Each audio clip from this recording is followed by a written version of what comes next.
Colegas, estudiantes de Derecho y otras disciplinas, bienvenidos a un nuevo video. Espero que se encuentren muy bien. Bueno, vamos a hablar acerca de un fallo que me pareció interesante, que tiene que ver justamente con una escalera. Vamos a ver que la escalera entra dentro de lo que era el antiguo 1113 y hoy actual 1757. Del Código Civil y Comercial, que tiene que ver con justamente la responsabilidad del dueño o guardián de la cosa, de esa cosa riesgosa que potencialmente puede llegar a producir u ocasionar un daño. Claramente una escalera entra dentro de este tipo de responsabilidad objetiva, es decir, no se va a evaluar acá la culpa o el dolo de la persona, es decir, si obró en forma malintencionada o con negligencia por hacer de menos, por citar un ejemplo, sino en forma objetiva.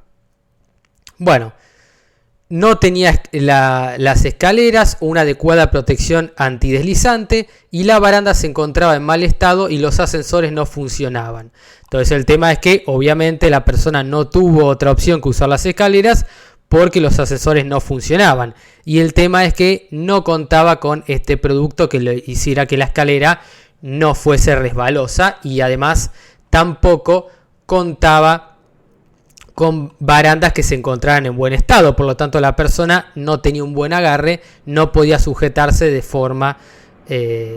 la forma que hubiese correspondido, de una forma en la que pudiese evitado golpearse. Bueno, se trata de una mujer de 41 años con un porcentaje de incapacidad de un 25%, bueno, bastante. Tipo de accidente, obviamente lesiones, tuvo una fractura en su peroné y una fractura en su tibia. Bueno, comenzamos entonces con este caso. Entonces, en primera instancia se hizo lugar a la demanda interpuesta por RYG contra SC SA con extensión a su aseguradora, la MCA-DSS, Sociedad Anónima con Costas. Bueno, ¿qué fue lo que pasó? Los hechos. El 3 de abril de 2014, entre las 8:30 y las 8:45, aproximadamente, la señora G concurrió al sanatorio Güemes, obviamente propiedad de la demandada, por un turno que tenía programado con una nutricionista a las 8:45. Luego de la consulta, mientras se dirigía hacia el segundo subsuelo, que es donde se encontraba el puesto de atención de afiliados de su obra social, para realizar un trámite con su hija, esto debido a que no funcionaban los ascensores, utilizó las escaleras y mientras descendía se resbaló y cayó, sufriendo fractura tanto de tibia como de peroné de la pierna izquierda, entre otras lesiones. Esas fueron las lesiones más importantes, por lo que fue atendida en la guardia de ese mismo nosocomio, todo por lo cual reclamó en la demanda. Entonces se trata de una mujer de 41 años que venía bajando la escalera y de la nada resbala, cae y se fractura tanto la tibia como el peroné. Bueno, hubo un incumplimiento del deber de seguridad que regía en cabeza de la demandada. Recordemos que el deber de seguridad lo contamos en el artículo 42 de la Constitución Nacional, que tiene que ver con los usuarios y consumidores, así como también en los artículos 5 y 6 de la Ley de Defensa del Consumidor, justamente. Y aquí lo importante, a su vez, van a ser los artículos 1 y 2. El artículo 1 nos dice quiénes son consumidores y en el artículo 2 nos define a los proveedores de servicios. Esto podría encuadrar dentro de una relación de consumo, aunque aquí pareciera que no lo está tomando porque no aparece el artículo 3. El artículo 40 que establece la responsabilidad solidaria, es decir, que la persona que sufre un accidente, en este caso ella, le podría reclamar a cualquier autoridad del hospital o a alguien por fuera del hospital, como ser la aseguradora. Entonces puede reclamarle tanto al hospital como a la aseguradora, porque esto es lo que dice el artículo 40. Yo puedo reclamarle a cualquiera que participe dentro de la cadena de comercialización.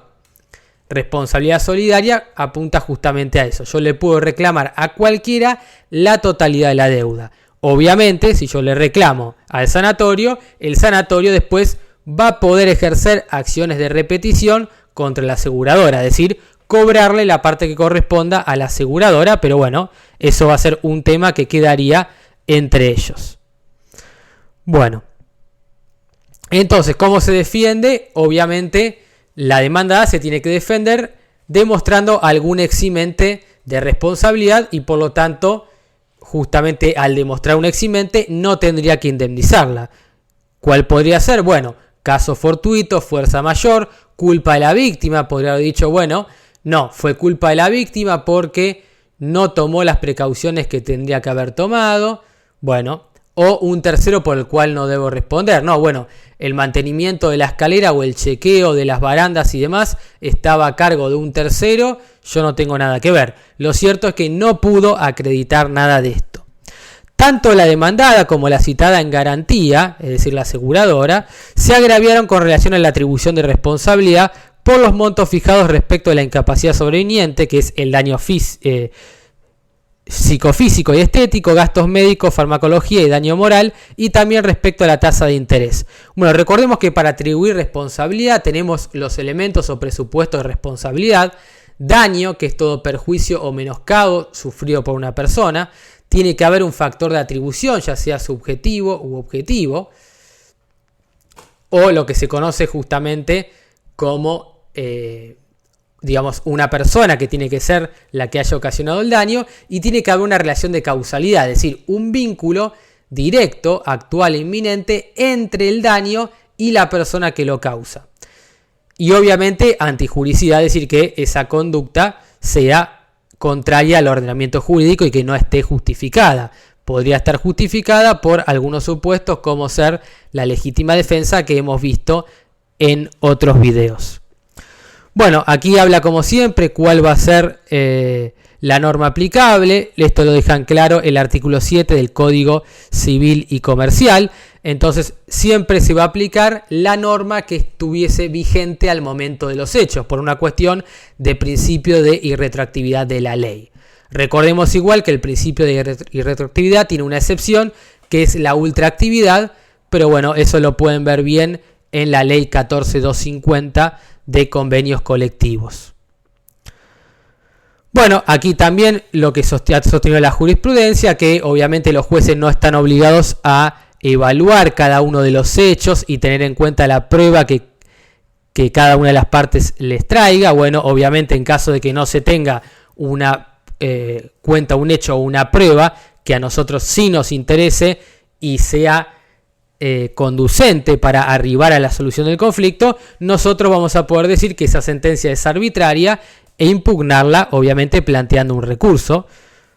Puede ser un recurso de apelación o puede ser un recurso extraordinario o de queja en caso de que nos denieguen el extraordinario ante la Corte Suprema.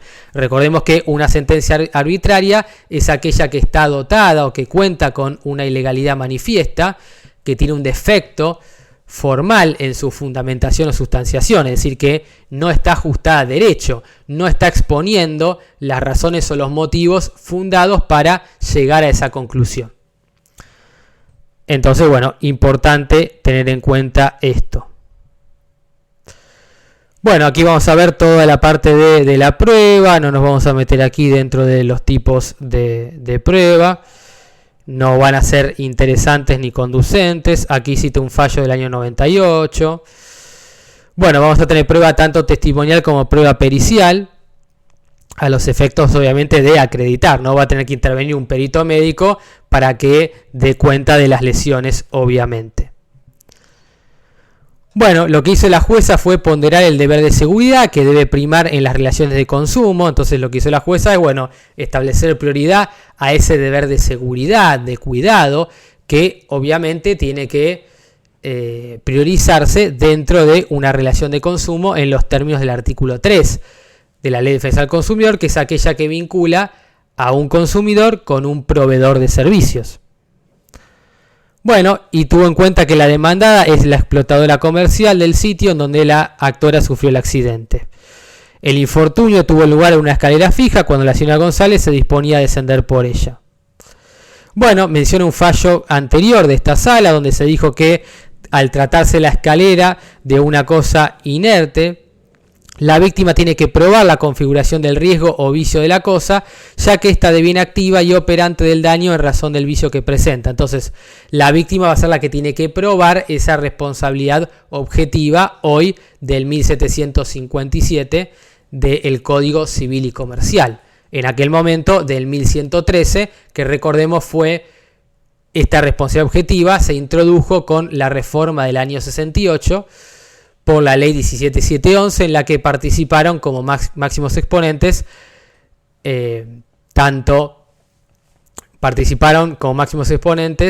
dos muy reconocidos, como por ejemplo Borda.